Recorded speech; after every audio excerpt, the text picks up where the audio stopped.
October மாதத்தில் தென்மேற்கு பருவமழை முடியும் என்றும் அதே மாதத்தில் வடகிழக்கு பருவமழை தொடங்கும் என இந்திய வானிலை ஆய்வு மையம் தெரிவித்துள்ளது. வடகிழக்கு பருவமழை பொழிவு எவ்வாறு இருக்கும், எந்தெந்த மாவட்டங்கள் கூடுதலாக மழை பொழிவை பெறும் போன்ற பல்வேறு கேள்விகளுக்கு பதில் அறியும் வகையில் தனியார் வானிலை ஆய்வாளர் ஏமச்சந்திரனுடன் எமது செய்தியாளர் லாவண்யா நடத்திய கலந்துரையாடலை காணலாம். மழை வந்தாலே பள்ளி மாணவ மாணவிகளுக்கு மட்டுமல்ல, பொதுமக்களுக்கும் பல்வேறு எதிர்பார்ப்புகளும் கேள்விகளும் வரும். தென்மேற்கு பருவமழையினுடைய முடிவும் வடகிழக்கு பருவமழையினுடைய தொடக்கமும் பல்வேறு கேள்விகளுக்கு விடையளிக்க இணைந்திருக்கிறார் தனியார் வானிலை ஆய்வாளர் ஹேமச்சந்திரன். வணக்கம் சார். இப்ப தென்மேற்கு பருவமழை முடிவடையக்கூடிய ஒரு சூழல்லையும் அதிகமான ஒரு மழை பொழிவை சென்னை மட்டுமல்லாம தமிழகத்தினுடைய பல்வேறு மாவட்டங்கள் சந்திச்சுக்கிட்டு இருக்கு. காரணம் என்னவா இருக்கு? இல்லை, இந்த ஆண்டு பார்த்தோம்னா நமக்கு தமிழகத்தில் ஜூன் 1 முதல் செப்டம்பர் 19 வரையிலான காலகட்டத்தில் இயல்பாக பதிவாக வேண்டிய மழையின் அளவு 28 சென்டிமீட்டர், பதிவாகி இருக்கக்கூடிய மழையின் அளவு 29 சென்டிமீட்டர். அப்படி பார்க்கும்போது இயல்பான மழைப்பொழிவு தான் தமிழகத்தில் பதிவாகி இருக்கு. இது வரக்கூடிய நாட்களில் மழைப்பொழிவின் தாக்கம் அப்படிங்கிறது இருக்கும் பட்சத்தில் நமக்கு ஒட்டுமொத்தமாக செப்டம்பர் 30 புள்ளியியல் ரீதியாக தென்மேற்கு பருவமழை நிறைவு பெற்றுடும். அப்போது இயல்பான அளவிலேயே இந்த ஆண்டு தென்மேற்கு பருவமழை விடைபெறும் அப்படின்னு எதிர்பார்க்கலாம். இப்ப ராஜஸ்தான்ல பல்வேறு பகுதிகளில் தென்மேற்கு பருவமழை விலகி இருக்கக்கூடிய சூழல்ல தமிழகத்துல எப்ப விலகும்? இந்த ராஜஸ்தான்ல இயல்பாக தென்மேற்கு பருவமழை விலகுவது அப்படிங்கிறது செப்டம்பர் 17 தொடங்கும். ஆனா இந்த ஆண்டு சில நாட்களுக்கு முன்னதாக செப்டம்பர் 14 அந்த துவக்கம் அப்படிங்கிறது தொடங்கி இருக்கு, அந்த விலகும் துவக்கம். அதே சமயத்துல தென்மேற்கு பருவமழை வரக்கூடிய வாரங்கள்ல நமக்கு மத்திய இந்தியா மற்றும் மேற்கு கடற்கரை ஓர மாநிலங்கள்ல மீண்டும் தீவிரமடைவதற்கான சாதக சூழல் காணப்படுது.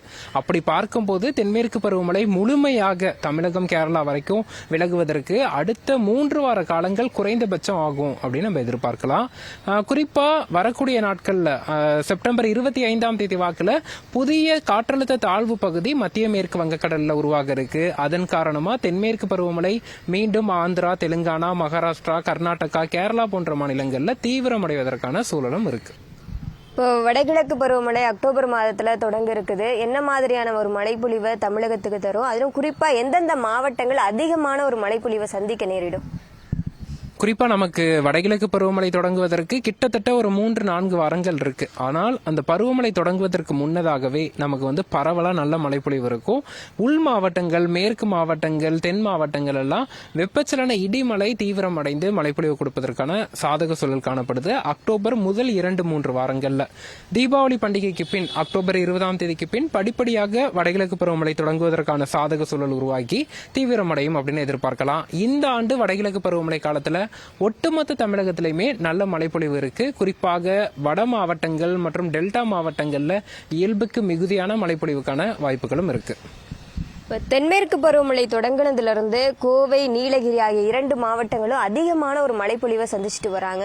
அதுக்கு என்ன காரணம் இருக்கு? வடகிழக்கு பருவமழையின் பொழுதும் அந்த மாவட்டங்களுக்கு இதைவிட அதிகமான ஒரு மழைப்பொழிவு இருக்குமா? இயல்பாகவே இந்த தென்மேற்கு பருவமழை காலத்துல தமிழகம் மலைமறைவு மாநிலமா தான் திகழ்ந்துட்டு இருக்கு. அதன் காரணமா நமக்கு வெப்பச்சலன மழைப்பொழிவு தான் மழைப்பொழிவு கொடுக்கும். குறிப்பா மாலை இரவு நேரங்கள்ல தமிழகத்தின் பெரும்பாலான மாவட்டங்கள்ல இடியுடன் கூடிய மழை பதிவாகும். பிற நாட்கள்லாம் பெரும்பாலும் வறண்ட வானிலையும் வெயிலும் தான் இருக்கும். அதே சமயத்துல இந்த தென்மேற்கு பருவமழையின் நேரடி தாக்கம் என்பது கோயம்புத்தூர், நீலகிரி மாவட்டங்கள்ல இருக்கும். அதன் காரணமா நமக்கு தென்மேற்கு பருவமழை காலத்துல கோயம்புத்தூர், நீலகிரி மாவட்டத்துல கனமழை பதிவானதை பார்க்க முடிஞ்சிச்சு. அதுவுமே நகர்பகுதியை விட மேற்கு தொடர்ச்சி மலையோர பகுதிகளில் தான் மழையின் தாக்கம் அதிகமா இருக்கும்.